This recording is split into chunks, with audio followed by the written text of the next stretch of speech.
Okay. Hundi assessmentii jalqaba lokeeshinii isaati ilaallaa.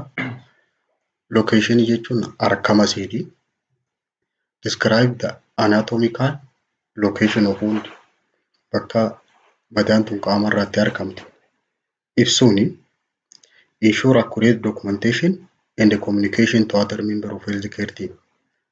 Sirriitti galmeessuudhaa fi ogeeyyii fayyaa kan biraatii wajjin waliin haasa'uudhaaf ergaa dabarsuudhaaf barbaachisaadha lokeeshinii isii barreessuun. Location seems to influence rate of healing. Bakki madaan itti argamtu hanga isiin fayyitutti fayyuu isii irratti illee dhiibbaa qabaachuu dandeessi. Fakkeenyaaf wound closure to upper body usually have greater potential for healing than wound on the lower body. Madaan qaamarraa gara olii jirtu fayyuudhaaf hedduu madaa gara gadii jirturra daftee fayyiti. Inni lammaffaa wanni ilaalamu dimensionidha. Dimension jechuun waa sadii of keessaa qaba. Lengthii isii hanga isiin dheerattu. Width isii bal'inaa fi depth gaffageenya isii in centimeter for consistency in documentation. Yeroo galmeessan kana sadeenuu galmeessan. Hanga isiin dheerattu, hanga isiin bal'attuu fi hanga isiin gaffagaattu. All wound require two-dimensional assessment fi three-dimensional assessment barbaaddi. Two-dimensional assessment banaa madaadhaa kallattii lamaanitti. Three-dimensional immoo kallattii sadiini. Akkamitti ilaalanii two-dimensional measuring using tape measure paper tape safartuu waraqaadhaa san fayyadamaniiti lengziidhaa fi width isii ilaalan. Hanga isiin dheerattuu fi hanga isiin bal'attu ilaalan. Two-dimensional kallattii lamatti. The circumference of wound is traced if wound age are not even. Circumference naannoon isii illee ni barbaadama. Yoonii fi madaan tuni guutuu ta'uu baatte kallattii tokkotti yooniif roga qabaachuu baatte yoo roga hedduu taate irra naanneessan circumference isii. Three-dimensional measuring ammoo depthidha qabdi. Gaffageenya isii waliin dabalan. When measuring depth of wound, gently insert sterile cotton tip applicator. Cotton tip applicator isa sterile ta'ee madaa keessa gaggaa'aniiti. Kana booda isa lamaan reefuutii wajjin waliin galmeessan. A nurse note may describe wound as 4.5 cm length, dheerinni isii hangana, 2 cm width hangana centimeetira 2 bal'atti. Gaffageenyi isii immoo deepsiin isii centimeetira 1.5. Akkas sadeenuu yeroo waliin galmeessan three-dimensional measure jaaniin. Measure from tip of applicator to skin level. Yeroo safaran bakka gadiin inni itti dhaabbate irraa hanga toora qaamaa kanarratti yeroo inni ol bahe hangas safaranii never estimate. Hin tilmaamtu isiin tun. Kanumatti hangana ta'uun ooltu jaanii wanni kaa'anii jirtu. Wanti hundi assessment irratti kan biraa underminingidha.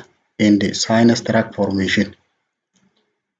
Undermining jechuun banaa jalaa keessatti hangam akka bal'attu. Inspect ulcer especially warreen madaa beedsoorii faa qaban especially stage 3 dhaa fi 4 jechuun full thickness jechuun warreen lafee ol foon kun irraa madaawwan irraa bu'an. Wound for undermining or sinus tract formation. Hanga isiin jala bal'attuu fi yoo uraa orgaanii biraatii wajjin walitti qabaatte yoo karaa biraatti gaxurattee jiraatte laaluu jechuudha sinus tract formation jechuun. Undermining sinus tract formation kana safaruudhaaf using sterile cotton tip applicator. Cotton tip applicator fayyadamteeti gently probe margin of lesion for extension into surrounding tissue. Tissue naannawa san jirtutti chi urattee jirti jetteeti tuttuqxee ilaalta yoo uraan jiraatte. Beyond the wound base. hundee madaa saniirraa oli jidduu tanaa yoo uraachi qabaatte gara biraatti for sinus tract formationiidhaaf kana godhan.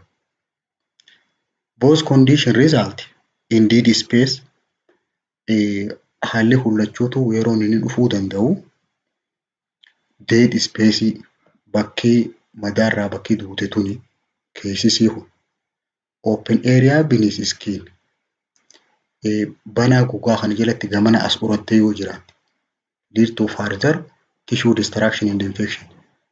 Hedduu tishuu naannawaa san jirtu balleessuu waan dandeessuuf akkasumas infekshiniin achiin qaama biraatti achi dabruu waan danda'uuf keessa siisan laala. Inni biraa tishuu viabilityidha. Tishuu viability jechuun akka tishuun sun fakkaattu yeroo laaltu jechuudha. Healthy tishuudhaa fi necrotic tishuu adda baafta. Healthy tishuu jechuun tishuun fayyaa qabdu consist of granulation tissue which has tishuu fayyaa deemu jirtu agarta. Which has red moist diimtuu tataate jiidha qabdi.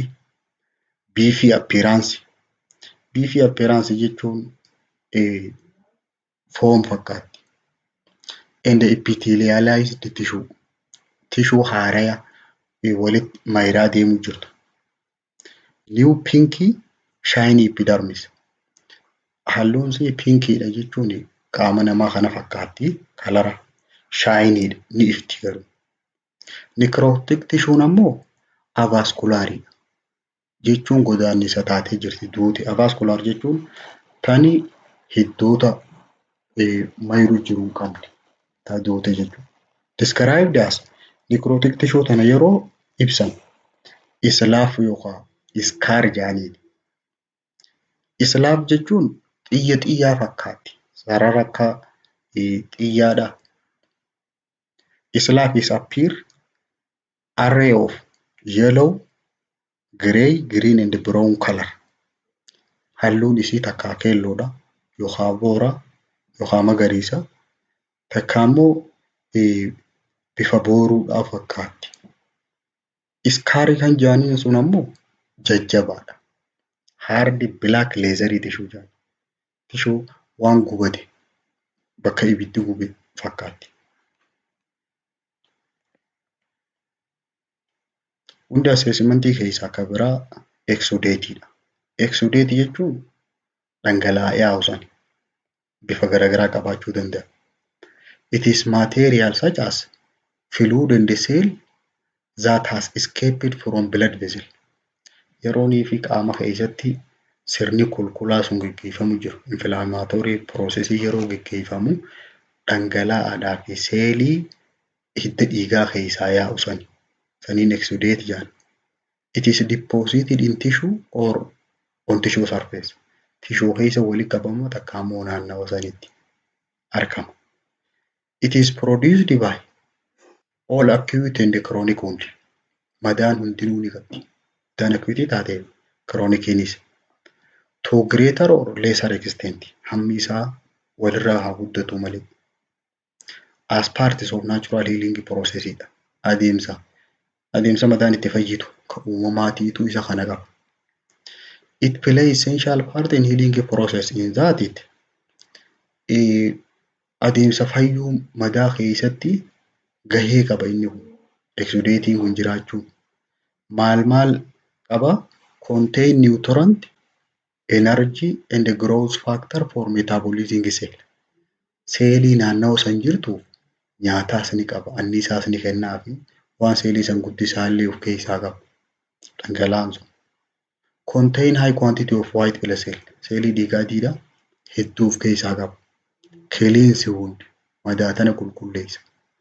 Maintain moist environment naannoo san jiidhaa taasisa. Promote epithelialization. Tishuun sun akka magartuu godha. It is important to assess and document amma gaa wanni nuti laalluu fi wanni nuti galmeessinu exudatii san irratti ammaawuntii isaan ilaalla. Vooliyumii isaa hangam akka ta'e, taayippii isaa gosa akkam, kalariin isaa hoo akkam, kalariin halluun isaa maal fakkaate? Consistansiin wanni dhangala'aa san keessa jiru maali? Odor of oxidate fooliin isaa hoo akkam fakkaatti? To identify any changes yoo jijjiiramni kan dhufu jiraatu taate. Volume of oxidate akkamitti ibsina? Hanga qabee isa sanii takkaa iskaantii jedhaniin. Iskaantii jechuun waa xiqqoo jechuudha. Ismoolii, moodareetii yookaan kooppas jedhaniin. Kooppas jechuun kan waan gubbaa ati keessisan hedduu jiisee gubbaarraa yaa'u jechuudha. Number of dressing is soaked with drainage. Waan ati gubbaarra keessee asheeteen san hedduu jiisee alatti bahu.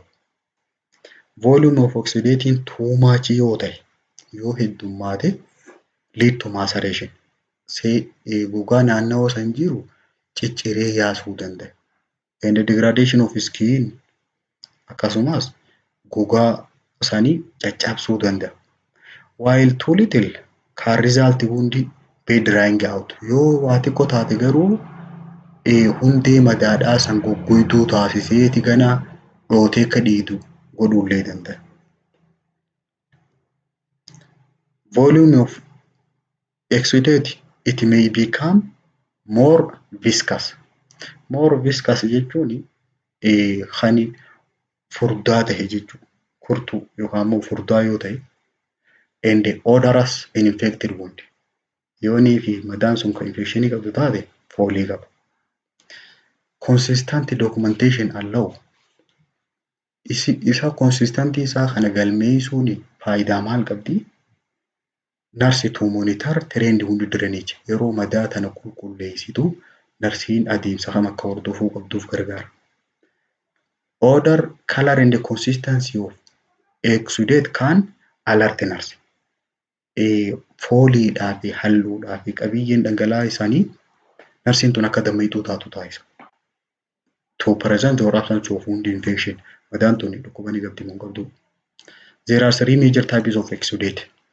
Exudatiin kuni dhangala'aan kuni gosa sadii jira. Inni jalqabaa seeras jedhaniini. Seeras jechuun seeram kajuurraa dhufee dhiiga jechuudha. Waamama dhiigarraa yaa'u. Clear portion of blood derived from blood and the serous membrane of body. Dhangala'aa bakka tishuu jijiituurraa yaa'uu fi dhiiga of keessaa qaba. Such as peritoneum. Akka peritoneal cavity dha. Peritoneum jechuun gogaa kanaa fi garaa kana jidduu banaa jirtu sanaani peritoneum jedhama. Halluun isa kanaa maali? Seerasiin kun it look watery and has few cell.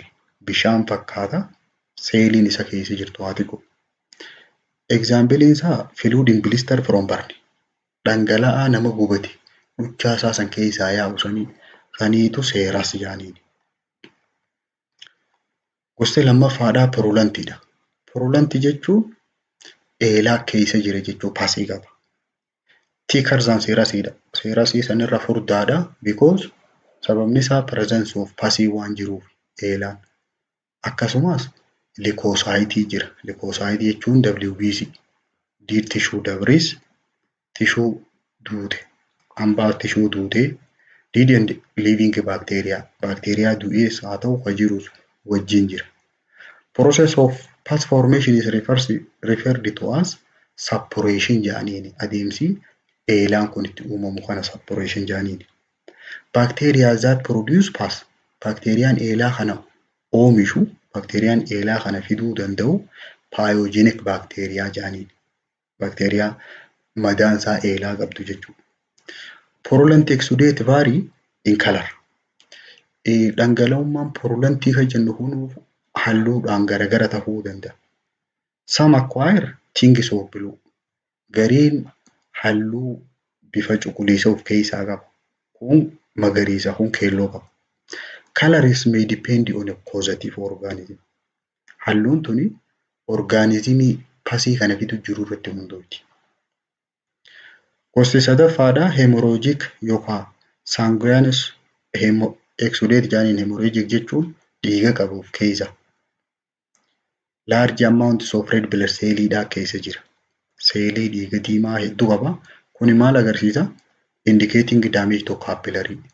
Capillary naannoo san jiru miidhamaa jiraachuu. That is severe enough to allow escape of red blood cell from plasma. Inni sun miidhamuu irraahi hedduu dhiigni akka alatti bahu taasise. Mixed types of exudateidhaa jira ka biraa. Serosaginous fi porosaginous. Serosaginosiin seerosaa keessaa qaba. Consisting of clear blood thinning drainage. Dhangala'aa dhiigaas ni qaba. Dhangala'aa bishaan fakkaatus maddii jira. Porosaginosiin immoo consist of pus and blood.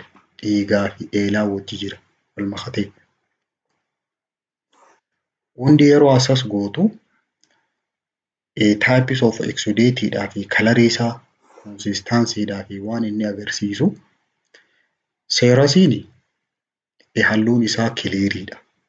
Straw coloredidha. Bishaan fakkaata. Consistancy'n isaa qal'aadha. Watariidha. Wanni inni agarsiisu normaalidha. Seerasiin jiraachuun. An increase may be yoo heddummaate garuu indicative of infection. Infection jiraachuu si mul'isa. Seerasiin yoo dhiigni keessa jiraate clear halluun isaa kiliirii ta'uu danda'a, pinkii ta'uu danda'a. Qabiyyeen isaa immoo takkaa qal'aadha yookaan bishaan fakkaata. Kuni normaalidha wanni inni agarsiisu. Saginosisiin immoo halluun isaa diima. Sababni isaa dhiiga waan ta'eef trauma to blood vessel agarsiisa. Porolantiin yookaan yellowiidha, takkaa keelloo yookaan immoo grey boora takkaa magariisa. Qabeen isaa consistancy'n isaa thickidha, furdaadha. Wanni inni agarsiisu infectionidha. Contain pyogenic organismidhaa keessa jira. Akkasumas other inflammatory cell of keessaa qaba. Hundi assessmentii keessaa wanni biraa periwound condition haala naannawa skin naannawa madaa jiru san refers to the area surrounding wound opening. Naannawa banaa madaadhaa san jira cinaa gogaa jiru san haala isaati. Condition of periwound skin provide further information. Odeeffannoo dabalataa barbaada. Concerning patient health status haala fayyaa patientii sanii. Akkasumas efficacy of dressing absorption of exudate.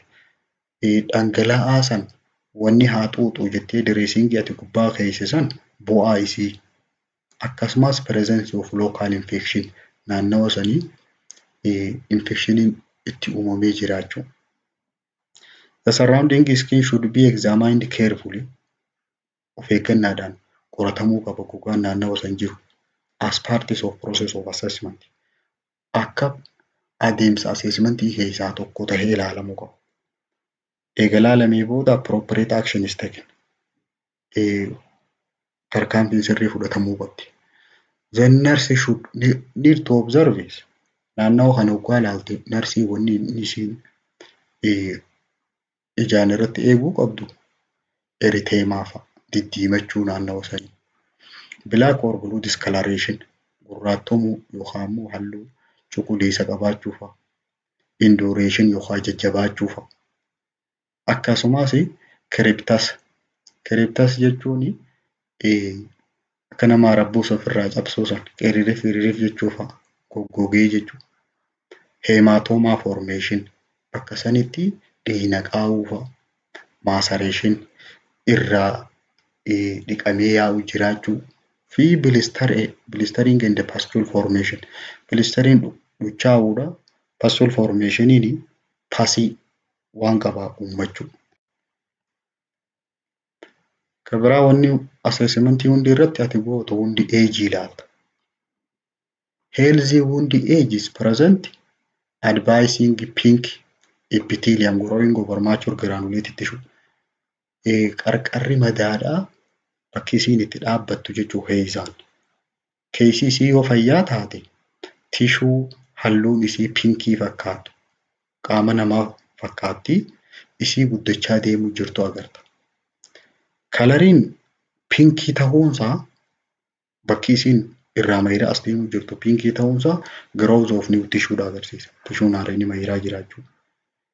Yoonii fi daskii eejii taate yoonii fi bifa dhukkee fakkaatte hypoxia agarsiisa. Oksijiinii dhabdee ukkaamamuu jiraachuu. Yoo diddiimatte immoo eriteemaa yoo taate physiological inflammatory response yookaan immoo kulkulasan agarsiisuu jirti.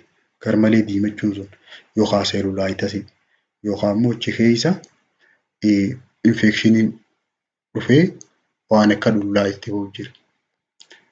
Raised wound aging yoo ol kaate where wound margin is elevated above surrounding tissue.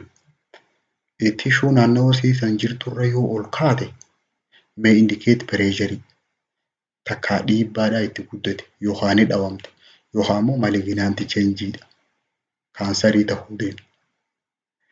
Rolled wound aging yoonii fi gara duubaatti if duuba gad deebite gara duubaatti yoo maramte rolled down toward the wound bed gara hundee bakkarraa dhuftee sanitti yoo duuba gad maramte indicate wound stagnation yookaan wound chronicity garmalee kulkuluu deemuu si agarsiisa. Contraction yoo jiraate wound age coming together sign of healing yoo walitti kottoonfachaa deemte mallattoo fayyaa jiraachuusi. Kabiraa sensation miiratti dhagaya. Increased pain or absence of sensation should be noted. Dhukkubbiin itti dabalaa jiraachuu fi miirritti dhagayamuu dhabuu ni ilaalama. Pain not any wound related pain. Dhukkubbii madaa sanii wal qabatu hundi ni ilaalamti. Pain may be early symptom of infection. Mallattoon jalqaba infectioniidhaa dhukkubbii. Leading to investigation for other sign of sepsis. Mallattoo sepsisiidhaa kabiraa barbaaduu si feesisa. Is patient experiencing pain only with dressing change? Yeroo ati waan duraan asheeteen tana irraa jijjiirtu qofa dhukkuba. More is pain is constant. Moo dhukkubbiin tun achi boodallee itti fufti.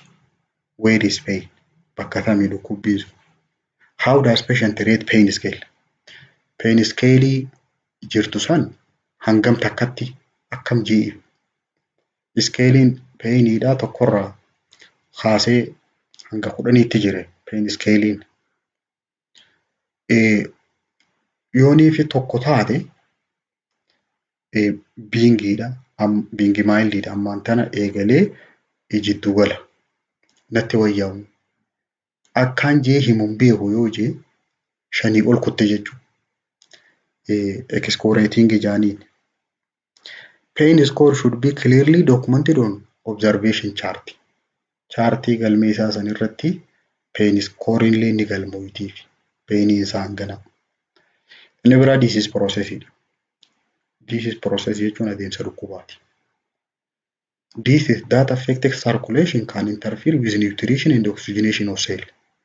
Dhukkuboonni marsaa qaama keessatti taasifamtu kana dhoorkan seeliin tun nyaataa fi oksijiinii gahaa akka hin arganne godhu. Dhukkuboonni akkasii suni atherosclerosis. Atherosclerosis jechuun plaque accumulation in artery jechuudha. Artery keessatti yoonii hiddi dhiigaa suni faatiin keessa kuufama yookaan plaquein keessatti walitti qabama. Hypertension faa yoo qabaate namtichi yoonii blood pressure ol ka'u. Hyperlipidemia. Hyperlipidemia jechuun lipidiin dhiiga keessatti yoo heddummaate jechuudha. Disease process keessaa kabiraa obesity fa'a. Furdina garmalee, diabetes mellitus, dhukkuba sukkaraa, malignant neoplasm qaama keessaa yoonii fi kaansarii qabaate. As they diminish body ability to transport, dhukkuboonni kun maal godhanii ni dhabamsiisan. Dandeettii qaamni kun likoosaayiitiidhaa fi maakiroofeejii geejjibuudhaan ni dhabamsiisanii immune response for controlling infection also impaired. Madiinummaan qaama namtichaa kan dhukkubarraa ittiftullee akkasuma dhabamaa deemti. Kan biraa medikeeshinii inni fudhachaa jiru gaafata. Past and current medication use dawaalee inni kanaan dura fayyadamaa turee fi amma fayyadamu jiru. Kan akkam fa'a anticoagulantii fa'a. Dawaalee dhiigni kan kattare dhoorkan corticosteroidii fa'a. Corticosteroidiin dawaalee steroidal therapy jedhanii dawaalee immuniitii namaa buusan. Immunosuppressive jedhanii. Akkasumas antineoplastic dawaa kaansariidha. Adversely affect wound healing waan godhuu danda'anii fi dawaan kun madaan akkam fayyina godhanii. Inni biraa nutrition and hydration staatasii namtichaati. Haala nyaataa fi dhangala'aa qaamasaa. Malnutrition deprive body of protein and the calorie required for cell growth and repair. Hanqinni nyaataa qaamni kun pirootiinaa fi anniisaa seeliin guddinaa fi bakka wal buusuudhaaf barbaaddu sani gad hir'isa. Hanqina nyaataa yoo qabaate qaamni nama tokkoo. Dehydration and overhydration. Dehydration jechuun hanqina dhangala'aati. Overhydration ammoo garmalee itti heddummaachuu dhangala'aati. Which increase distance within intracellular space. Fageenya banaa silaa seelii jidduu jirtu tana garmalee dabala. Overhydration can impair transport of oxygen and nutrient. Oxygeniidhaa fi nyaanni seelii tanaaf akka hin geejjibamne dhorku. Factors that mark possibility of malnutrition include wantoonni hanqina nyaataa keessa namticha kana buusuu danda'an NPO status for more than 3 days with or without IV fluid support. Namni tokko osootiin nyaata nyaatiin guyyaa 3 fi achii ol IV fluidiin irra jiraattus jiraachuu baatus malnutrition fiduu danda'a. Problems such as malabsorption syndrome. Rakkoolee akka nyaanni nyaatame sun xuuxamuu diduu. Draining wound madaa kana keessaa dhangala'aan hedduu yaa'u. Fistulaa fa'a orgaanii lama walitti banamuu fa'a. Infekshinii fa'a qabaachuu fi laydaa fa'a qabaachuun possibility of malnutrition hanqina nyaataa keessa nama buusuu danda'an. Inni biraa laaboraatoorii daataadha. Qorannoo laaboraatooriiti. Laaboraatooriidhaan wanni ilaalan seeram albuumiinii, pilaazmaa pirootiiniidha ilaalan. Noormaalii 3.5 irraa hanga 5 giraam per deelii. Giraama hanga kanaa jira ml 10 keessa. Albuumiinii kana wanni ilaalaniif it is important for regenerating tissue for wound healing. Tishuun tuni akka fayyituuf tishuun tun akka deebitee haareetti mayrituuf isa kanaatu barbaada. Comprise more than 50% of total serum protein. Serum proteiniin plasma proteiniin hedduu abbaa 5 jira san keessa albuumiiniin kun barbaachisa. Inni kun percentage 50 ta'uu qabu. Low level yoo ta'e inni kun gabbu'ee may indicate that cell are indestructible. Seeliin tun badaa jiraachuu akkasumas catabolic state jechuun jaaramaa osoo hin tahin diigamaa jiraachuu fi which can lead to tissue necrosis. Boodara tishuun tun du'uu akka dandeessuu fi akkasumas infectioniin akka qabamuu dandeessu mul'isa. Laboratory data kan biraa seeram total protein. Total protein namticha keessa jiru yoo ilaalan normaalii 6 hanga 8 giraama per DL. Low value yoo ta'e yoo garmalee gabbu'e associated with reduced collotic osmotic pressure. Deeminsi dhangala'aan gara seelii tokkorraa gara biraatti itti deemu. Suni gad xiqqaatee jiraachuu agarsiisa. So that fluidin especially plasman not flowing into cell. Seelii tanatti dhufaa jiraachuu dhabuu agarsiisa. Decline in flow is Deeminsi isaa kun gabbu'uun lead to poor oxygenation. Seeliin tun oksijiinii kan arganne godheeti seel niwutiriishinii illee gabbuusee tishuu deemaa fida. Tishuun tun akka dhiitu taasisa. Kan biraa seeram tiraansferiinidha. Tiraansferiin illee gilaayikooprootiina. Gilaayikooprootiina jechuun pirootiina gulukoosii of keessaa qabu jechuudha. Noormaalii 880 irraa hanga 260. Faayidaan isa kanaa tiraansferiinis gilaayikooprootiin that help transport iron in plasma. Ironii kana dhiiga keessa geejjiba. Where it is required for oxygen transport to cell. Bakka oksijiniin seeliidhaa barbaadametti. Ironii kana baadhatee deemaan oksijin. And for collagen synthesis.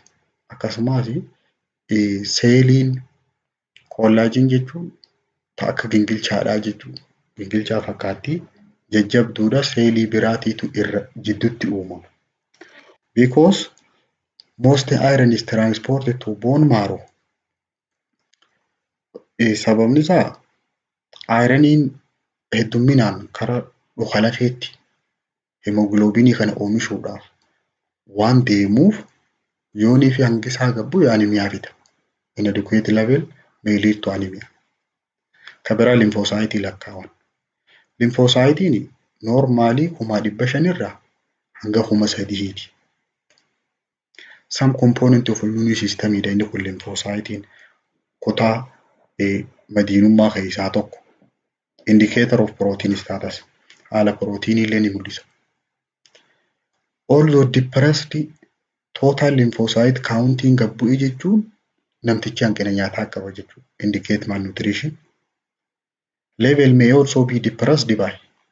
Akkasumas wanni isa kana gabbuusaa malnutritionii malee keemooteraappii fa'a dawaa fudhatu fa'a. Autoimmune disease dhukkuboota ofumaaf qaama miidhan. Qaamni ofumaaf of balleessu jechuudha. Stressii fa'a, cinqiidhaa fi infekshinii fa'a. Kan biraa hundi cleansing technique maloota madaattiin qulqulleessan. All debris foreign body and devitalized tissue must be removed from wound bed. Adeemsi fayyuu madaa kun eegaluudhaaf ciccittoon gogaadhaa akkasumas wanni alaa seene tishuun mayiruun eegaliin hundi keessaa remove ta'uu qabdi. Healing process eegaluudhaaf. The goal of cleansing is galmi ishii tana qulqulleessinu to remove as much devitalized tissue as possible without damaging healthy tissue. Tissue fayyaa qabdu osoo miidhuun ta'in tani fayyaa hin qabne ta ciccittee keessatti hafte kana keessaa qulqulleessuudha.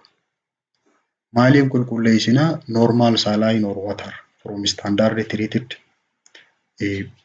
bishaan qulqulluu ta'e akkasumas enneessi drinking supply can be used. Bishaan qulqullinni isaa beekamilleen itti ni fayyadamna. To gently clean surface of wound. Naannawa madaa sanii ittiin qulqulleessina. Clean safety wound madaammoo infectionii qabdu from more contaminated to less contaminated area. Bakka contaminationiin itti baay'ate sanirraa gara contaminationiin xiqqaatti goona.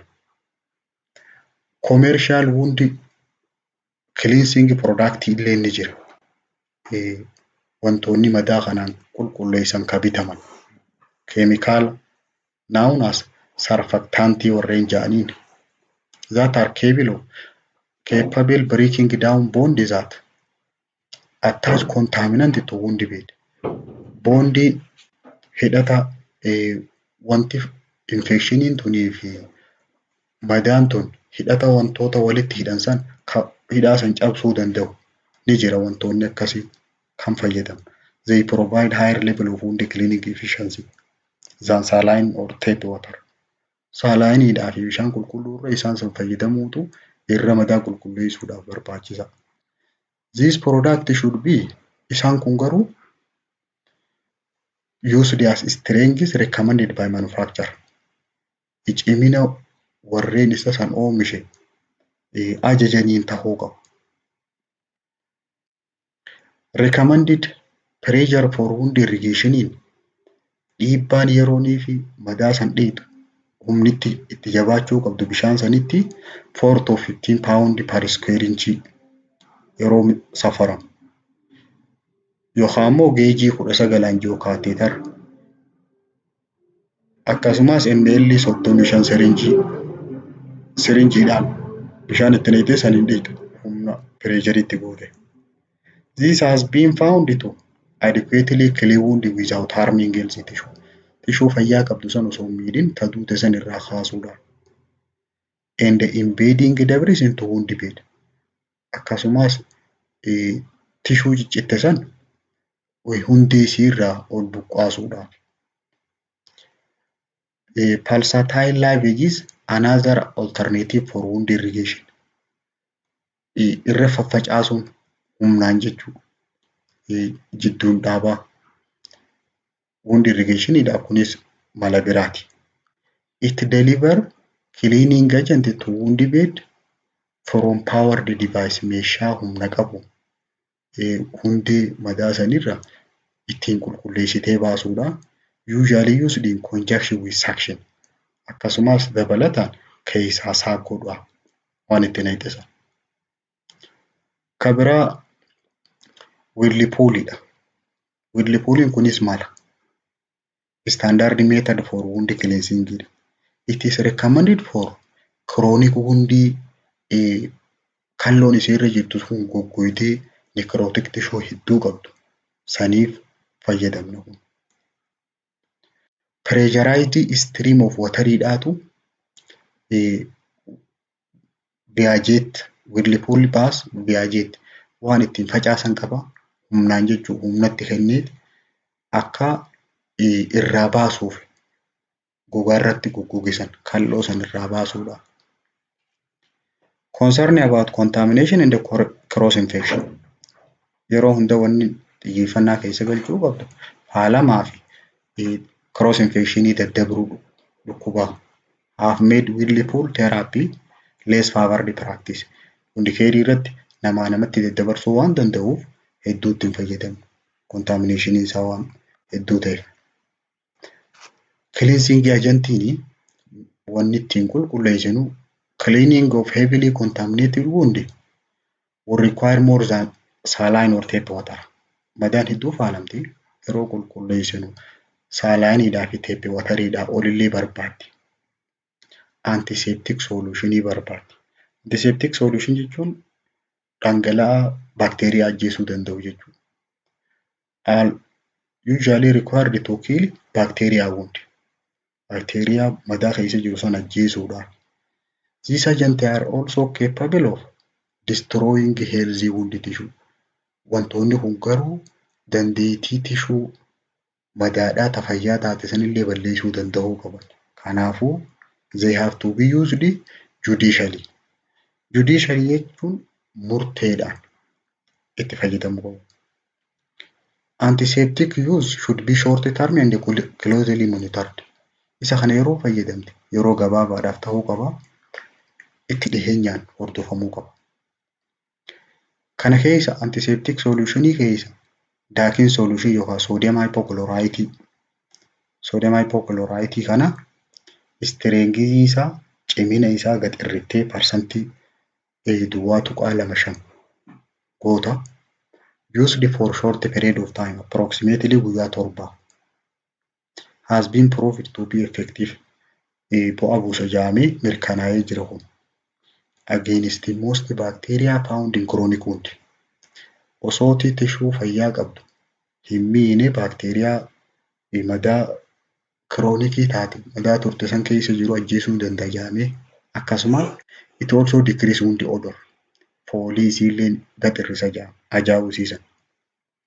Quarter strength acetic acid jechuun yoonii fi harka 4 cimsinee acetic acid fayyadamne used as wound irrigation madaa kana ittiin dhiquudhaaf yookaan soak to clean wound madaa kiliinii taate irra jiisuudhaaf. It has been shown to eradicate Pseudomonas aeruginosa madaarraa baakteeriyaa akkana jedhamu kana Pseudomonas aeruginosa kan jedhamu kana madaarraa dhabamsiisa jedhan. Sterile 4 times 4 goosii 4 times 4 fuuneeti can be soaked in acetic acid. Acetic acid keessa cuubnee then placed in the wound bed for approximately 15 minutes. Madaarra daqiiqaa 15 madaa sanarra. Kabraa changing dressing irraa jijjiiru ashaggiisan. Changing dressing daily guyyuu irraa jijjiiruun allow for assessing condition of wound. Haala madaa sanii laaluudhaaf nu gargaara. Akkasumas progress of healing process fayyuu eegalte moo hin eegalle. Wound require being at body temperature of healing to occur. Akkasumas maal barbaada tempereechara qaamaa fi madaa sanii laalamuu qaba. It is important to be aware that any time spent in changing dressing yeroonii fi waan dress gootee turte san irraa jijjiirtu hunda laaluu qabda tempereechara isiitii. Even cleansing wound will cool down wound. Yeroonii fi madaa kana qulqulleessitu ni qabbaneessite jechuudha. Qabbaneessuu jirta. Which can then take several hours to come back up to body temperature after being recovered. Eega qulqulleessitee booda tempereechara qaamaatii wajji wal qixxaatuuf bakki sun sa'aatii hedduu irraa fudhata. This may slow healing process. Kun amma adeemsa fayyuudhaa kana suuta oofuu danda'a. It is important to organized and prepared prior to beginning procedure. Procedure kana eegaluudhaan dura meeshaa qopheeffachuudhaaf fi qophaa'uun barbaachisaadha. To choose dressing that will minimize need for frequent change. Amma kan jijjiirre dressingii si taasisu filachuu danda'uu qabda. Maaliif yeroo jirtu inni dhiita, yeroo dhiitu isiin sun ni qabbanoyti, yoo qabbanoyte fayyuun sii kun suuta deemti waan ta'eef. The first thing that need to be decided is wanti ati jalqaba murteessuu qabdu when dressing change is going to be done. Yeroo tamirraa jijjiiruu qabdu. Home health nurses collaborate with patient and the family. Patientii mana gale. Narsiin dhukkubsataadhaa fi maatiidhaa wajjin waliin ta'uudhaan when scheduling visit yoom akka dhufanii of laalan, yoom akka deebi'uu qaban. Changing time is depending on yeroon dressingii kana jijjiirtu maal faan irratti hundaa'a?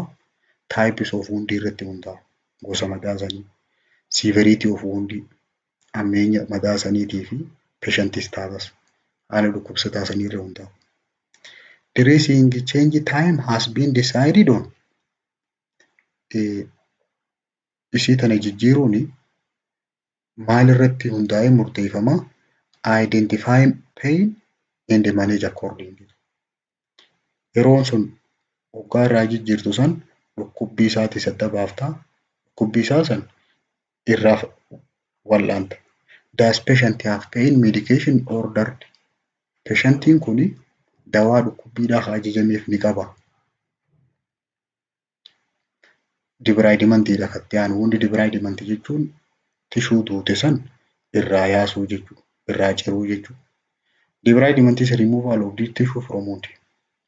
Tishuu duute madaarraa dhabamsiisu. It is important factor in wound bed preparation. Keessa madaadhaa san qopheessuu keessatti wanta bu'uuraati. When and how to debride is yoom godhamaa fi akkamitti godhamaan kuni determined based on kan irratti hundaa'u types of wound gosa madaa sanii, patient overall status, haala waliigala fayyaa patientii sanii, presence or absence of infection, jiraachuu fi jiraachuu dhabuu dhukkuba, goal of wound care, galma tajaajila madaa sanii. For example, fakkeenyaaf debridement would not be treatment of choice for intact. Nama madaan isaa jirtuu taateef jalaan. Saniif debridamentiin hin barbaachisu. Dry scar covering wound of terminally ill patient. Nama madaa qabu kan garmalee dhukkubsatee jiru madaa san gubbaarra madaa yoo goggoge gubbaan siisu yoo goggoge debridamentiin barbaadu. Unless infection is present, yoo infectioniin jiraate malee debridement should not be done until patient ability to heal has been thoroughly assessed. Itti fayyuunsaa kun hanga laalamtutti debridamentiin hin dalagamuuf. Madaa kana ni fayyamuun fayyuun hanga laalamtutti yoo infectioniin jiraate malee. Patient with lower extremity wound, namoonni immoo qaamarraa gara gaxaanan miilarraa madaa qaban regardless of etiology causein isaa osoo hin baafamin causein isaa waan fedhe ta'ullee should have their circulatory status evaluated. Haalli naannawiinsa marsaa dhiigaa ilaalamuu qaba. Wound will not heal without good blood supply. Wanni marsaa dhiigaa ilaalluuf yoo dhiigni gayaan jiraate malee madaan hin fayyidu. Before deroofing or removing scar, osooti iskaarii san isii goggoyde san osoo irraa hin baafne dura. In the causing open wound, the clinician need to have realistic expectation wound will heal. Dhugummaa isii sanaa mirkaneessuu qaba ogeessi. Madaan tun yoo waan kanarraa goggoge kanarraa kaafne deebitee ni fayyiti waan jiru. In hospital patientii ciisee jiru ciisee hospitaalatti wallaanamu jiru wound may be debrided with no expectation wound will heal. Madaan tun ni fayyiti moo fayyituu osoo hin ta'in hundumaafuu debridementiin ni godhamti. When wound is covered with black deep tissue, yeroon debridementiin kun godhamtu yeroo akkamii? Yeroo madaan tuni tishuu gurraattii taduute akkasumas hoggaa qaqqabatti jajjabduu taate yookaan halluunsi boora takkaa magariisa taateen hagoogamte dressing alone may be inadequate. Ashaguun qoftiin hin fayyittu. Kanaafuu surgical removal barbaaddi. Sharpii wantoota qara qabaniin debride godhuun barbaachisa. It is necessary to remove deep tissue to allow healing. Akka fayyituuf isii duute san irraa kaasuun barbaachisa. Teeknikni isii tana debride itti godhan akkami malli sedationiidha. Namticha kana hadochuu yookaan general anesthesia may be required. Guutuutti hadochuullee barbaachisaa ta'uu danda'a. However, usually deep tissue has no sensation. Tissuun irra duute sun garuu miirritti hin dhagayamu. So debridement may be done at bedside or in outpatient setting. Osoon hadochini bakkuma siree inni ciisonitti takka ammoo bakkuma inni ilaaluu dhufe sanitti godhamuu danda'a. Using forceps fayyadamteeti grasp edge of this tissue duute san fiinxasii qabdee use knife or sharp scissor takka ablee yookaan ammoo maqasa qara fayyadamtee cut it off underlying wound hanga madaatti gadu irraa murtu. Bleeding tissue is healthy. Tissuun dhiidu fayyaa qabdi. So cut away dead stuff until you get to bleeding base. Hanga bakka dhiiduutti irraa kaafta jechuudha. The patient may only tolerate this for short period of time. Patientiin waan kana yeroo gabaabaa qofaaf obsuu danda'a. You don't want to cut off tissue that may be viable. Tissue ijaan agartu hunda muruun barbaadin. You may have to do this little at time. Itti deddeebita.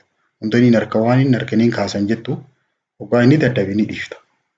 And repeat this procedure as needed until all necrotic tissue has been removed. Hanga tissuun duute sun hundi irraa ciramtee dhumtutti. Hunda arrumatti irraa fixan jettu. It is debrided to relieve pain. Wanni inni kun irraa ka'uu fi dhukkubbii irraa wayyeessuudhaa fi dhiibbaa gogaan du'e kun madaarra gudu jiru san irraa xiqqeessuuf. By allowing wound to drain dhangala'aan madaa san keessa jiru akka keessaa yaa'uu fi to provide improved access to cleanse wound and decrease odor.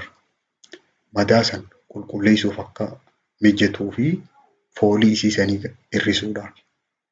Debridement can be divided into two broad categories. Debridement kana bakka lama gurguddaatti dabaasan. Selective fi non-selective jaaniin. Selective kan jaaniin most beneficial patientiidhaaf hedduu bu'aata qabdu. Since it only remove non-viable material from the wound. Wantoota hin mul'anne qofa tishuu keessaa baasa. Non-selective ammoo akkuma maqaan isaa himu removing healthy granulating tissue. Tishuu akka maletti magarte sanillee baasan non-selective jechuudha. As well as devitalized tissue from wound bed. Tishuu granulate taatee hambaa taate qofa osoo hin ta'in akka maletti magarteef. Yoonii fi godaannisni garmalee guddatellee. Saline with to dry dressing are best known method of non-selective debridement. Eega non-selective godhamee fi booda dressing godhamuuf with to dry dressing dha. Salaayiiniidhaan jiifteeti isa madaa san dry gootee san booda gubbaarra dryidhaan ashayita. Best known methodiin isa kana. But are no longer regardless as state of art care. Kuni qaceelfamarra laalteeti yoo qaceelfamni si ajaje san dalayta.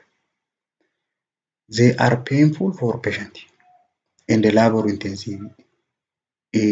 Patientiin kun hedduu dhukkubsa. Labor intensive dha jechuun humna namaa barbaada. Since dressing changes need to be done 3 to 4 times daily. Guyyatti yeroo 3-4 faarraa jijjiiruu si barbaachisa. Inni biraa wound healing dha. Akkaataa madaan itti fayyitu. Wound healing jechuun fayyuu madaadha jechuun natural restorative response to tissue injury. Madaan tishuu miidhamte takka uumamaan yeroo bakka duraaniitti deebi'uu eegaltu san wound healing jedhama. Fayyuun tuni healing is interaction of complex cascade. Complex cascade jechuun wantoota hedduu qooda keessaa qaba jechuudha. Cellular event that generate resurfacing, reconstitution, restoration of tensile strength of injured skin. Seeliini interactionii hedduudhaatiitu fayyuu tana keessa qooda qaba jenna. Kana keessaa generating resurfacing jechuun naannawa siika duraa san deebitee uummachuu. Reconstitution qabeesii waan duraan achi keessa turu san deebiftee ijaarrachuu. Restoration tensile strength cimina siika duraanii san gaadeeffachuu. Healing is systemic process. Adeemsa sirnaati waan bakka takkatti godhamaatii miti. With occurring predictable pattern. Yeroo eeggamtu keessa godhamti. With overlapping 3 classic phase. Feesii 3 qabdi. Feesii 3 ta'an walirra dhuftu qabdi. Tokkoffaa inflammationiidhaa fi hemostasis feesii. Yeroo qulqullaatii fi yeroo dhiignitti dhaabbatu. Proliferation fi maturation. Proliferation jechuun yeroo ijaaramaati. Phase of wound healing feesii 3 jenna. Tokkoffaan inflammatory qulqullaa destructive jaaniin dhabamsiisuu. Proliferative ammoo regenerate irra deebitee ijaaramu. Stagein sadaffaadhaa maturation bilchaachuu reparative jaaniin. Inflammatory yookaan destructive processiin eessarraa eegala When wound is created, yeroo madaan uumamte san irraa kaasee madaan takka sarjikaalii yookaan toroomaa takka sababa biraatiif dhufte. Eega isiin sun irraa eega madaan dhufte irraa inflammatory responses take place. Kulkulaa eegala. This phase is shortest phase. Yeroon gabaabduun isii tana. Maaltu as keessa jira phase tana keessa? Bleedingiidhaa jira, dhiiguu jira. Madaan ugaa dura uumamtu dhiigaa dhufa. Kana booda dhiigni kun dhaabbata. Clot formation by platelet. Plateletiidhaan dhiigni kan tara. Kana booda hemostasis from clotting process. Egaa deemsi dhaabbachuu dhiigaa kun dhufe dhiigni guutuu dhaabbata. Production of wound exudate dhangala'aan madaa tana keessaa yaa'u ni oomishama. If inflammatory phase is impaired or prolonged, yoonii fi yeroon tun dheeratte, it can prevent onset of proliferative and maturation phase. Phase lamaan hafte san akkan eegalle dhoorkiti. In turn, this may lead to fibrous tissue. Tissue devitalized jenne san takka tissue kamaletti kam agartu wanni godhaa isteejii tana. Isteejiin tun dheerachuu. Factor that can slow inflammatory phase. Yeroo tana wanni soota oofaa maali? Tokkoffaa presence of foreign material wanni biraa keessa jiraachuu. Ka biraa necrotic tissue. Tissuun suni du'u. Clinical infection. Infectioniin yookaan daariitti keessa jiraachuu. Excessive antimicrobial use. Dawaalee farra baakteeriyaadhaa hedduu fayyadamuu. Continued disruption of wound. Madaan itti fufuu. Skin dryness. Gogaan goggoguu. Poor blood supply. Dhiigni karaa sanitti deemu xiqqaachuu fi thermal shock. Thermal shock jechuun sababa oowwaatiif gubachuu bakka saniifa. The proliferative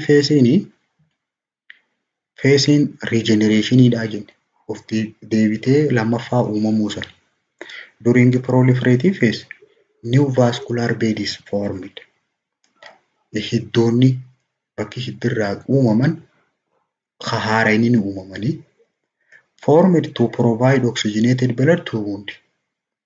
Madaa tanaaf dhiiga oksijiinii qabu geejjibuudhaaf uumamanii the wound filled with granular tissue.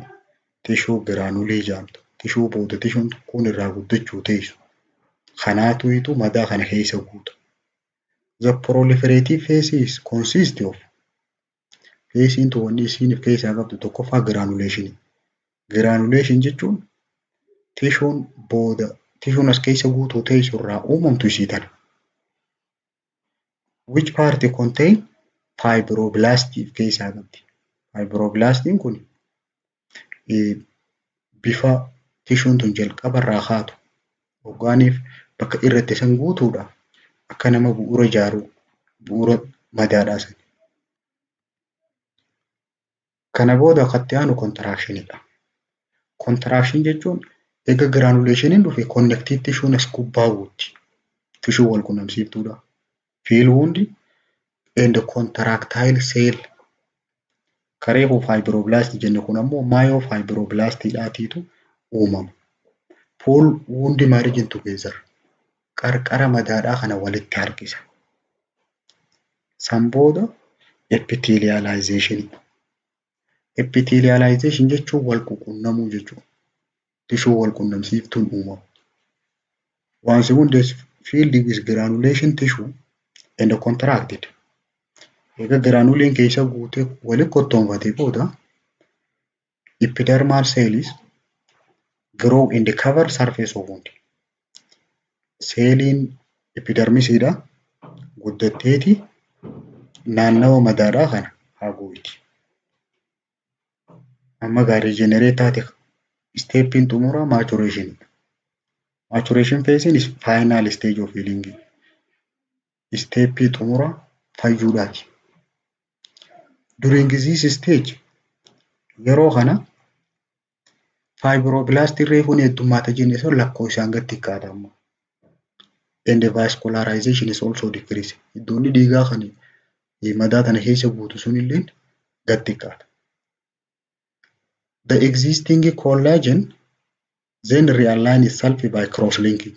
Wal gubbaa qaqaxxaamuruudhaan wal keessa caafamanii kollaajiniin uumaman.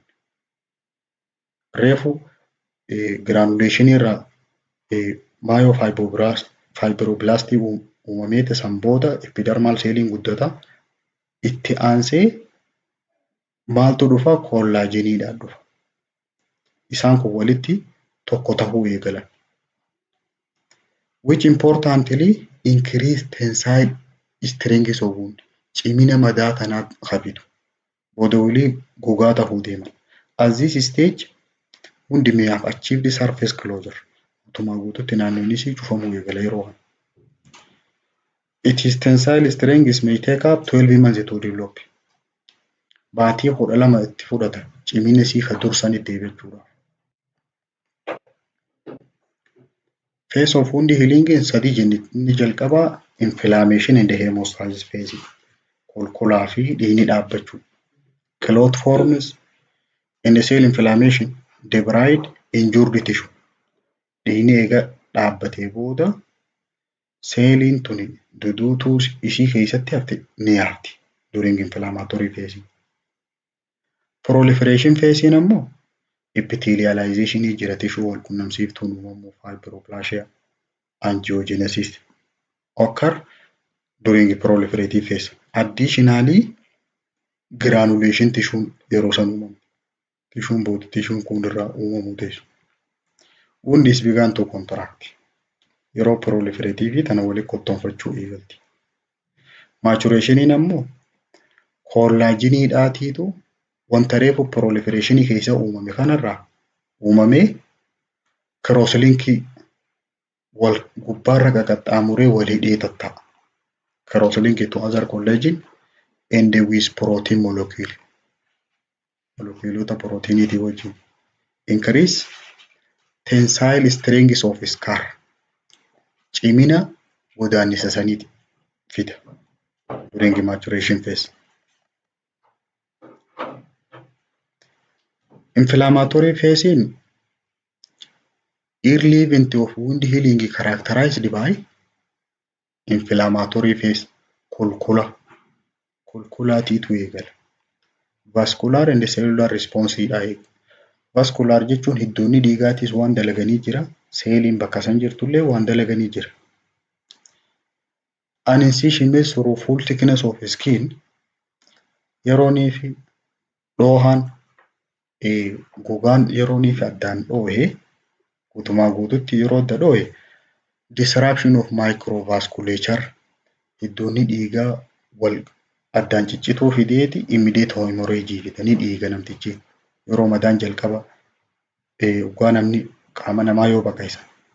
Following incision of skin eega gogaan dhoohee booda 5 to 10 minute period daqiiqaa 5 irraa hanga 10 jidduu yeroon jirtu sun vasoconstriction eegala. Hiddoonni dhiigaa ni kottoonfatanii wanni isaa san kottoonfachiisa epinephrine fi norepinephrine, prostaglandin, serotonin, thromboxane dha.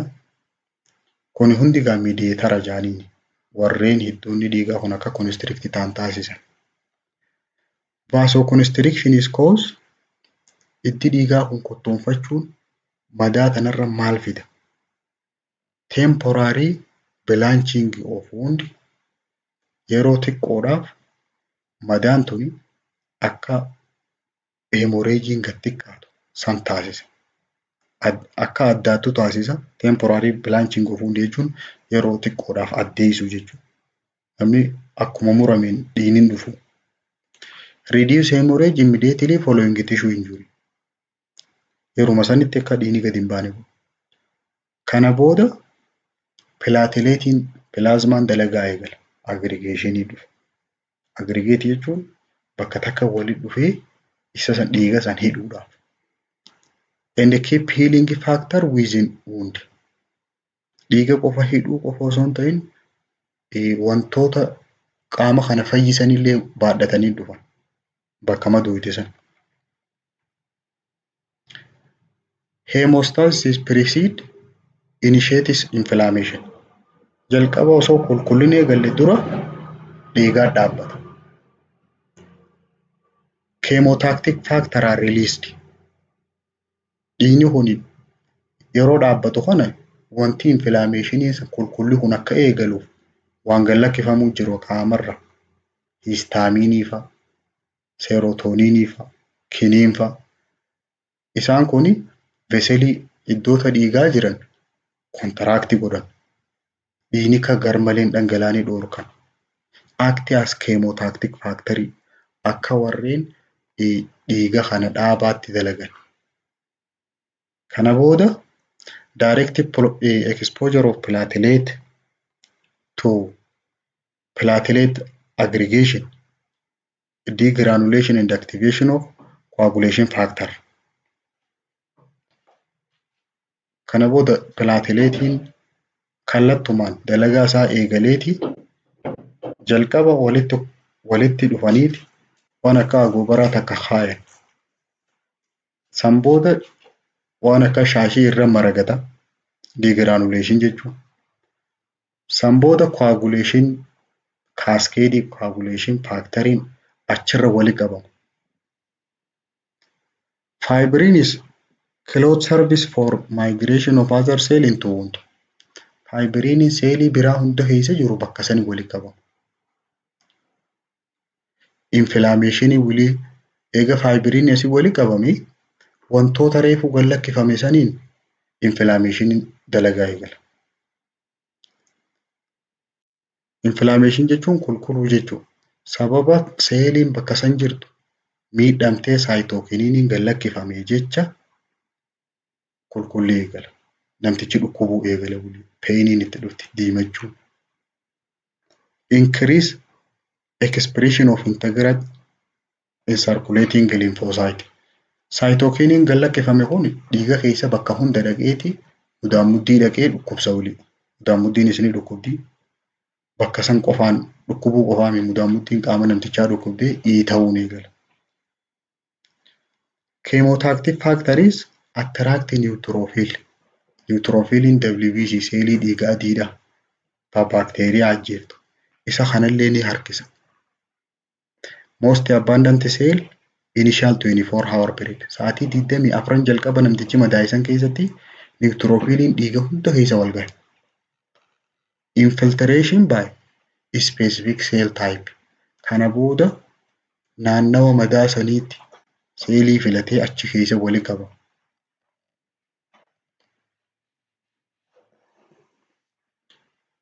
Kana booda neutrophiliin maal godha? Jalqaba neutrophiliin sa'aatii 24 wali qabama jira.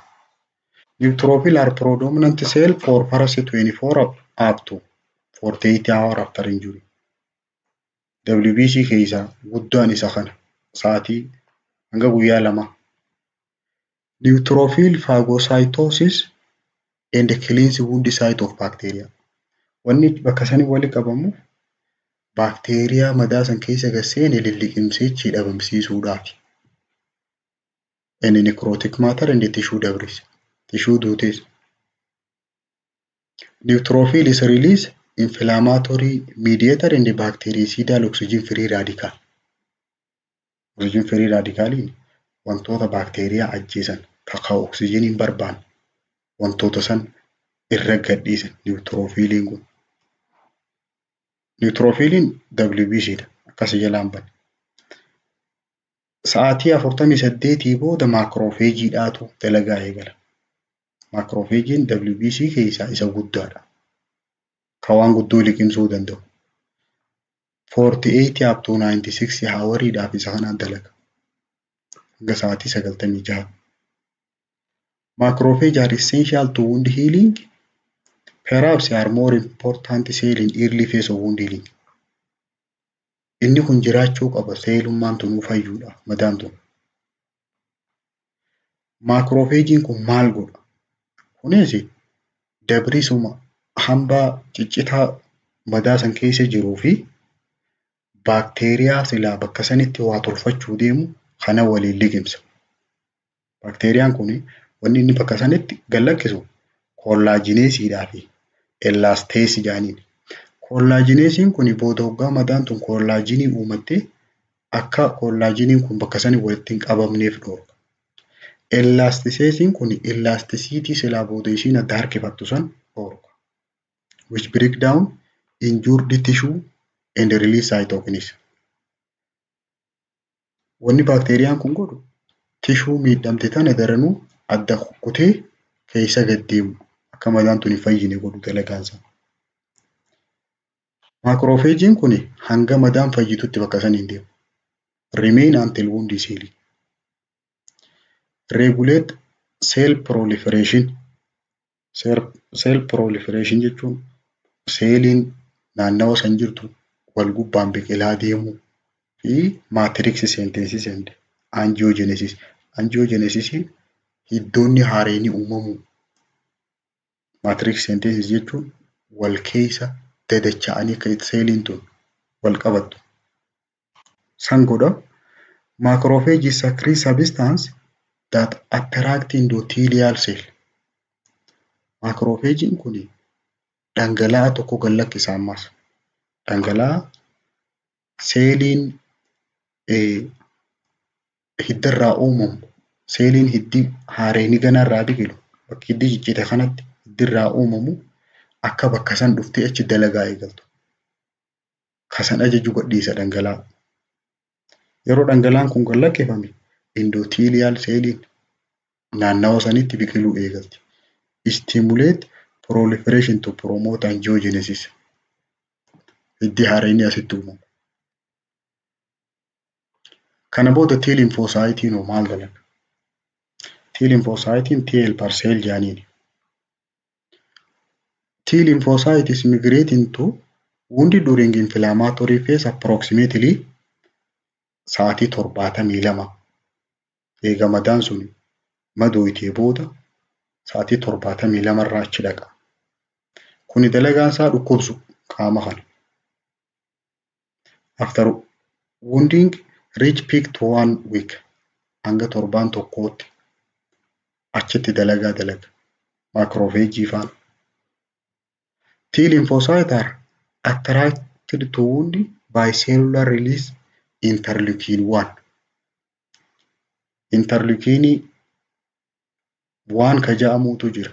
Warreen akka cytokine dhahu akka epinephrine, norepinephrine warreen dhangala'aa qaamni gad lakkisee waliin haasa'u. Yeroo inni kun gad lakkifame T lymphocyte'n isa kana barbaada dhufa. Dalagaan isa kana interleukin kana kollaajineesii san kollaajineesii baakteeriyaa waan kollaajinii kana balleessu san to'achuudhaaf dhufa. Lymphocytes secrete lymphokinase ka jedhamu godhiisa ammaas inni kun. Lymphokinasiin kun heparin binding jedhaniini heparinii waan silaa dhiigni kan tarre dhoorku san ittisa hunirra. Epidermal growth factor seeliin keessatti kam agartu akka dhiigni kan ta'u kana dalaga. Kana booda basic fibroblast growing factor akka reefu fibroblastii dhufee myofibroblastii jijjiirama jenne san asirraa eegalti. Lymphocytes play role in cellular immunity and antibiotic production. Antibody production. Immunity seelii bakka san jirtuutis ni cimsaa fi akkasumas antibody jabeessa. Antibody qaamaa kan walii galaa eegumsa jabeessa. Bridge transition from inflammatory to proliferative phase. Bakka kanatti sadarkaa qulqullaarraa sadarkaa seelii uumuudhaatti bakka itti ce'anas. Proliferation phase'n occur next after neutrophil have removed cell debris. Eega neutrophiliin seelii duduutuu bakka san jirtu guutuu dhabamsiisee booda eegala.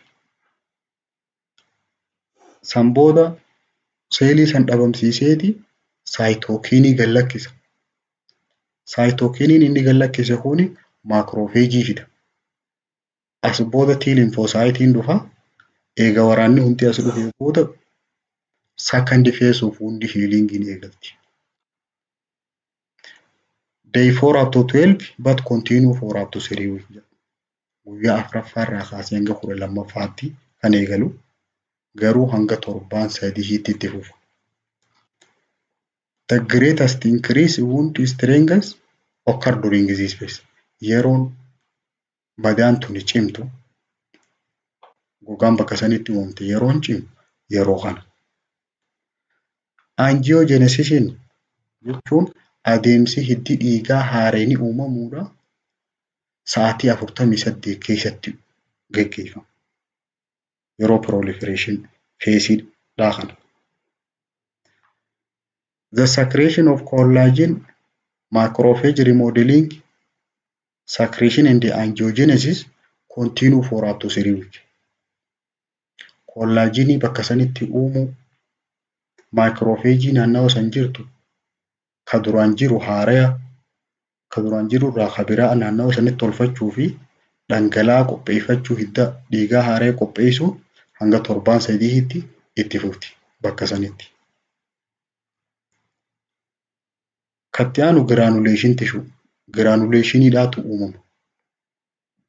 Jechuun tishuun bu'urri bakki madaan sun irraa fayyitu eega hiddii tolfame kollaajiniin bakki wanni wayiin hidhan sun eega tolfamte bakka irraachi biqilu foon sun granulationii kana achirraachi eegaluu deemti.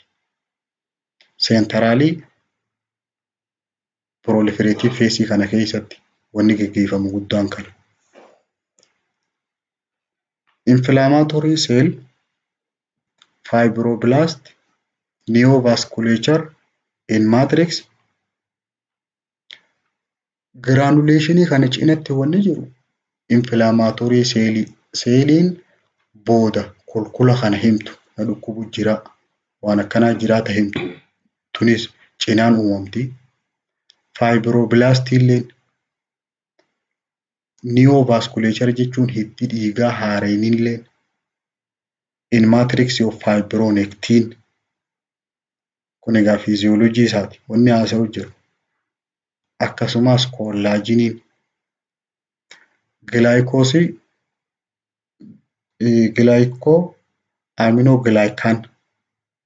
glycosaminoglycan, proteoglycan isaan hanga kanaatu granulation tissue kana marsee wajjin guddina eegala achitti. Granulation tissue formation 3 up to 5 days following injury. Eega miidhamee namtichi guyyaa 3 hanga 5 jidduutti kun eegala. And the overlap with preceding inflammatory phase. Phase reefu jenne ta'in kulkulaa sanii wajjin walirra dhufa asitti. Achiin kulkulaa gaggeeffamu jira, asiin ammoo isa ijaaramu jira. Tissue continuity is re-established. Tishuun duraan wal gallakkifte sun wal qaqqabachuu eegalti. Fibroblasts now migrate into wound. Fibroblastiin kun madaa keessaa gamanaa seeneeti kollaajiniin tolfame maatriksiin sun booda bakka seeliin walittiin kottoonfattee diriirfattu sani. Endothelial irraa wanni tolfamu capillary. Capillary booda dhiigni tissue saniin dhaquuf. Migrate from intact venule close to wound. Veinii bakka inni irraa cite sanirraa asoo biqiluu eegalti. Asoo biqilaa as deemti. Maatriksiin kun akkatti uumamu maatriksii jechuun hidhaan jidduu tana jirtu kun jechuun madaa tana jidduu kollaajiniidhaa jira. Kollaajin jechuun waan akka haadaa algeedhaa tana. Ishii tana jajjabduudha. Taayippii 1 fi 2 jira. Fi taayippii 3 jira. Waan irratti hundaa'ee inni kun garagara ta'uu jira. Yoo bakka san amma oksijiniin gayaan taate sirritti mala. Depending on adequate oxygen, cofactor, sufficient nutrient, local wound environment irra hundaa'eeti inni kun mayra. Maatriksiin kun bakka itti madaan osoo hin fayyine turtu bakka kana. Proteoglycan synthesisiin kan fibroblastiin irraa tolfamuutu isa kana. Proteoglycan jaanii. Proteoglycan jechuun gulukoosii of keessaa qaba, pirootiinii illee ni qaba. Pirootiiniidhaa fi gulukoosii qaba. The ground substance like dermatan and chondroitin sulfate kuni warshaa keessa akka tolfamu wajji wal fakkaata. Synthesized by fibroblast. Need for faayidaan isa kana wanni tolchanii fibroblast reefu jenne sanirraa adda achi dheeresee damee fiibiriilii fi faayibarii godhudha.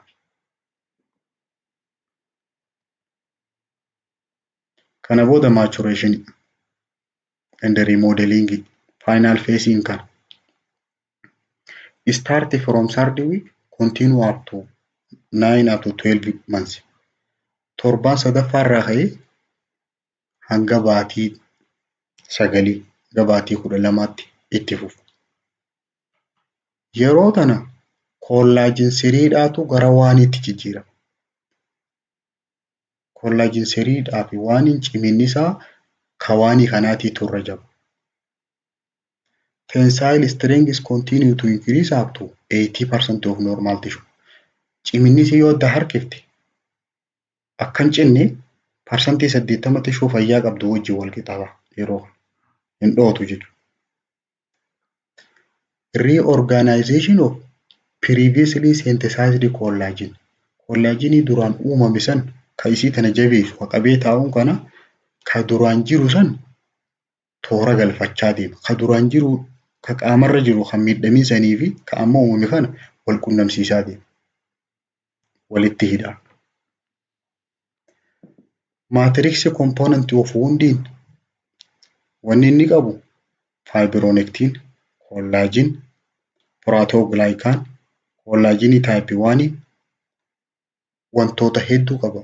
Matrix yeroo jaan jidduu isaa tana waan madaadhaan guutu jiru kana.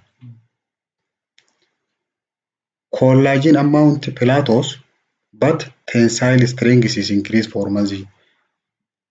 Ol ka'iinsi isaatis lakkuma dabalaa deemuuni ciminni isaatis baatii baatiitti dabalaa deema. Baatiirraa baatiitti. Maturationii kana keessatti epithelializationiidhaa jira. Epithelialization jechuun tishuu wal qunnamsiiftuu. Epithelialiin tishuu wal qunnamsiiftu. Process begin with 1 hour to 1 day of tissue injury. Kuni yeroo seeliin sun miidhamte sa'aatii takka hanga guyyaa tokkoo jidduutti uumamu. Denuded surface osoo bakki lafa hin jirre tishuun tun qophooti. Epithelialiin. Epithelialization of incisional wounds involves migration of cell at wound edge. Qarqara madaa sanirraa milimeetira takka achi fagaatteeti naannoo sanirraa biqiluu eegalti. From one side of incision to another. Gara tokkorraa gara tokkootti achi biqiluu eegalti. Walafaan. Incisional wounds are epithelialized within 24 up to 48 hours after injury. Yoo walitti deebisan sa'aatii 24 hanga 48 jidduutti waliin magarti jechuudha. Epithelial layering kun faayidaan isaa maali? Faayidaan isaa seelii waliin maxxansu akka laxafaadhaatti. Wound and environment waliin maxxansu madaa sanii fi bakka irraa as citte sana. Seen as thickening epidermis at wound edge. Waan furdoo fakkaate roga furdaa taatee mul'atti yeroo ilaalan. It undergoes structural changes. Jijjiiramaa deemteeti boodarra membreenii taati. Cichaa seelii kajaanii sana. Kun egaa fiiziyoolojii seeliidhaa sirriitti beekuusi barbaachisa. Intracellular actin microfilament are formed. Microfilamentiin gosa lamaa jira. Fibriniidhaa fi actin jaaniini. Actiniin kun dalagaan isaa naannoo madaadhaa kana gubbaarra qaxxaamuree kaanii wajji wal qabachuu dalagaan isaa. bakki booda yooniif madaan fayyuu baatte irraa deebitee biqiltu bakka kana. As cells migrate, dissect wound and separate overlying scar from underlying viable tissue. Bakki madaan itti dhaabbattee fi bakki qaamni duraan fayyaa jiru yoo madaan wal gadhiifte bakka kana bakki itti adda bahu. Maturation and remodeling keessaa tokko wound contraction. Madaan walitti kottoonfachuu walitti harkifattee. Decrease surface area of wound. Bal'inni isii ni xiqqaata. Myofibroblastis postulated as major cell responsible. Reefu fibroblastii dubbachaa turre. Fibroblastii irraa myofibroblastiin dhufa. Inni kun dalagaan isaa bakka eelaan faan irraa hawaase. Yoo infekshiniin seene bakki eelaan irraa bahu bakka kana. Contain alpha smooth muscle actin. Smooth muscle actinidha qaba. Begin at 6 day. Guyyaa 6ffaa irratti walitti kottoonfachuu eegalti madaan gamaa gamana fayyuudha. Wanni biraa wantoota madaan akkam fayyine taasisan. Factor affecting wound healing. Madaa tan akkam fayyine wanni taasisaa maali? Most wound heal readily whereas others slow. Madaan gariin kan daftee fayyitu kun soota deema. Gariin ammoo jireenya isaa guutuu kan fayyinee jira. There are number of factors which affect healing of wound. Wantoonni madaan akkam fayyine taasisan hedduu jira. Kana keessaa bakka lamatti adda baafnee ilaaluu dandeenya. Intrinsikiidhaa fi extrinsik jenna. Intrinsik hoggaa jedhan internal personal factor jechuudha. Rakkoo namticha san keessaa. Extrinsikiin ammoo rakkoo alaa jechuudha. Rakkoo alaa madaa tanarra geessu. Intrinsic factor decommodized into bakka lamatti adda baasuu dandeenya. Rakkuma namticha keessaa tanaaf. Modifiabilidhaa fi non-modifiable risk factor jenna. Warreen fooyya'uu danda'anii fi kan fooyya'uu hin dandeenye. Intrinsic factor yoo jennu kan madaan akkam fayyine dhoorkan keessaa tokko healthy status namticha. Haala fayyaasaa, immunii function, dandeettii immuniitii isaa, diiyaabeetisii fa'aa qabaachuu, dhukkuba sukkaraa, age factor, umrii isaa, body build, jaarmaya qaama isaa, nutritional status, haala nyaata isaa, psychological status, haala xiinsammuu isaa. Extrinsic factoriin while there influence from outside dhiibbaa alarra madaa kanarra godhamne jechuun environmentaalii ta'uu danda'a. Naannawa kaalchariidhaa fi other related lifestyle haala jireenya isaallee dabalachuu danda'a. Extrinsic factor kan jedhaniin fakkeenyi isaa mechanical stress wanni biraa dhuftee dhahu. Dabrisiin fa'aa keessa jiraachuu. Temperature fa'aa. Desiccation. Desiccation jechuun lammaffaa dhoohu. Maceration. Naannoonni sun solloquu. Infection. Chemical stress. Chemical fa'aan itti naqamu. Systemic medication. Dawaan rakkoo biraatiif fudhate madaa san irratti rakkoo geessisu. Lifestyle factor. Haala jireenyaatiif guyyuu nama dhawamaa oolu haa ta'u.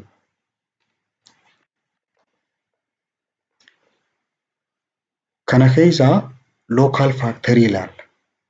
Local factor jechuun rakkoolee naannawaa irraa haa ta'u.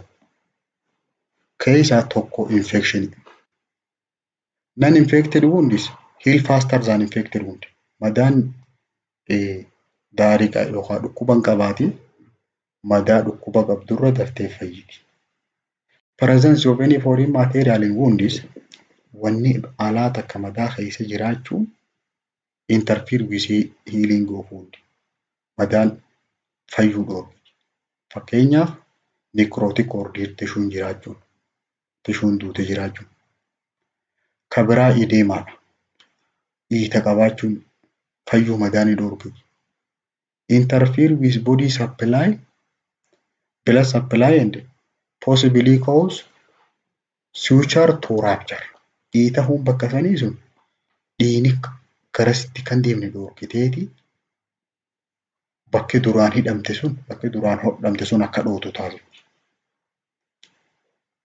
Ka biraa local pressure dhiibbaa naannawaa sanirra godhamte jechuun garmalee hidhaa faayuutti jabeessan, waa faayuu gubbaa kaayan. Impair blood flow to the area. Dhiigni gara naannawaa saniitti deemu gad xiqqaachuu danda'a. Systemic factoriin rakkooleen keessaa madaa kan fayyine dhorkitu keessaa tokko nutrition nyaata. Important nutrient for wound healing are nyaanni madaan akka fayyituuf barbaachisan water jalqabaa bishaan, prevent dehydration and support physiologic function. Bishaan hanqinni dhangala'aa akka qaama keessa mudannee fi qaamni kun dalagaa akka dalagu gargaara. Ka biraa nyaanni akka madaan fayyituuf gargaaru pirootiinadha. Vitamin and mineral. Keessaahu vitamin C required for creation of normal collagen. Collagen sun bakki walitti hidhu sun uumamuudhaaf vitamin C jiraachuu qaba. Inni biraa vascular status haala hiddoota dhiigaati. Jechuun inadequate perfusion yoo taate hiddoonni dhiiga gara naannoo saniitti oofan yoo gayaa ta'uu baate. Smoking is cause vasoconstriction. Sigaaraa aarsuun hiddoonni dhiigaa akka walitti dhiphatan godheeti interfere with healing. Madaan akkam fayyini dhorka. Systemic disorderii qabe. Rakkoon biraa factor affecting wound healing keessaa rakkoo qaama keessa jirtu. Depressed cell function. Rakkoo qaama keessa jirtu ta dalagaa seeliidhaa tana dhorkitu. Fakkeenyaaf hemorrhagic shock faayuu qaba. Jechuun namtichi garmalee dhiignirraa yaa'ee sababa saniif shookii yoo ta'e, renal failure yoo qabaate, kaleensaa dalagaa dhiifte, diabetic mellitus yoo qabaate, dhukkuba sukkaraa, hepatic disease dhukkuba tiruu yoo qabaate, sepsis jechuun summiin baakteeriyaadhaa kun qaama guutuu yoo wal geesse.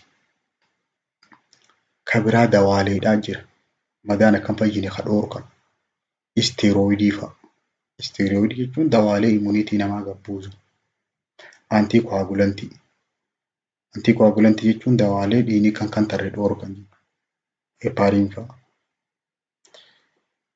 Inni shanaffaadhaa immunosuppressed state. Nama immuniitiin isaa duutuu taate. Dadhabdu. Factor affecting wound healing bakka lamatti adda baafnee systemicidhaa fi locaalii yoo jenne systemicii keessatti age fa'a umriin namtichaa. Namtichi manguddoo tahuu fi dargaggeessa tahuun fayyuu madaa irratti garagara. Ka dargaggeessaa dafee fayyadu. Nutrition nama nyaata sirrii qabuu fi kan qabne tokkoo miti. Trauma irra deddeebi'ee dhaqadhaa'u. Metabolic disease rakkoolee qaama keessaa jiru. Immunosuppression immuniitiin namtichaa gabbuutuu tahuu. Connective tissue disorder rakkoolee tishuu wal qunnamsiiftuudha. Rakkoolee hidda dhiigaa. Smoking sigaaraa faarsu. Locally mechanical injury ganamuu gabbahee dhaawamaa oolu. Ka biraa infection madaa san keessa baakteeriyaan faanseenu ideemaa qabaachuu naannoo san. Ischemia yookaan necrotic tissue tishuun naannoo san jirtu du'u. Topical agentii waafaa gubbaarraan fitti bu'u. Low oxygen tension oxygeniin bakka san jiru gayaa ta'uu dhabu. Foreign body wanni biraa keessa jiraachuu.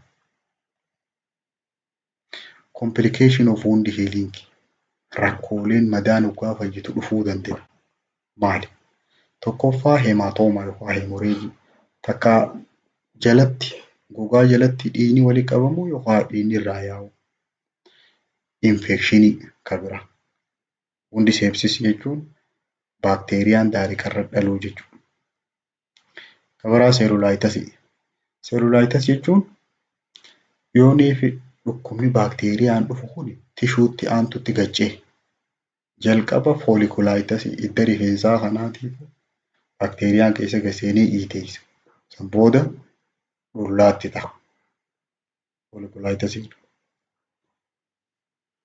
Yeroo seerulaayitas kana bira gakkute absasiidha. Absas jechuun localized bacterial infection collection of particles bakka sanitti eelaan walitti qabamu. Lymphangitis. Lymphangitis jechuun inflammation of lymph node jechuudha. Annachi xixiqqishoon mudaan sun qulqullu. Kabiraa deessance and evaporation. Deessance jechuun hidhaan yookaan bakki duraan hodhamte sun wal gallakkisu dhoohuu jechuudha. Bakki duraan dhoofamtee wali fayyite sun adda dhoohu. Disruption of surgical incision. Evaporation jechuun protrusion of wound content. Waa madaa san keessaan dhiibachuu. Keessaas dhiibachuu sun. Kabiraa rakkooleen madaan hoggaa fayyite dhufuu danda'an. Keelooyidii fa'a. Keelooyidii jechuun godaannisa garmalee guddatu. Overgrowth of scar tissue in tumor form. Kanatti irraa ol ka'ee bifa kubbaatiin kanatti mammaramee uleetti irra tattaa'u. Kabiraa constriction. Constriction jechuun contracture jechuun walitti goggogee hafuu jechuudha. Humni tifaan akka walitti goggoguu sun contracture. Kabiraa septicemia. Septicemia jechuun sepsisiin dhiiga keessa seenu jechuun baakteeriyaa in blood. Baakteeriyaa yoo dhiiga keessa jiraate baakteeriyaa jedhanii. Yeroo summichi keessa gad naqee summiin sun dhiiga wal geesse septicemia jedhanii. San booda septikiin achi booda dhufti. Complication wound healing keessaa inni biraa disfigurement. Disfigurement jechuun bifa si balleessu. More if wound is surrounding the face yoo naannoo fuulaa taate akka gara dhabde. Suuraatu sirraa deema jechuudha. Kabiraa osteomyelitis. Osteomyelitis jechuun bone infectionidha. Infectionii baakteeriyaan kun lafee keessa gad seenuu maduma gubbaa tanarraa lafee dhaqee yoo cabde fa'a which can cause fracture. Baakteeriyaan kun qaama kana keessa gad seenee lafee dhaqa. San booda osoo deemtuu cabda. Osteomyelitis. Types of dressing materialiin meeshaaleen gosoonni meeshaa madaa kanaan ashaganii pick-up forcepsii konteenara keessa wayyin fudhattu. Sterile kidney dishii xixiqqoo kottamboolii jibrii gaalipootii goozii. Three sterile forcepsii abbaa sadii. 2 sterile forceps and 1 pair of rubber sheet antiseptic solution wayyin qulqulleessitu. Adhesive tape yookaan bandeejii pilaastara siizara maqas ointmentiidhaa fi dawaalee biraa kan barbaachise risiivara kan waatti fudhattu ispaachulaa yoo barbaachise benziina yookaan itarii kuni booda pilaastara irraan kaasuudhaan classification of wound tidechaan.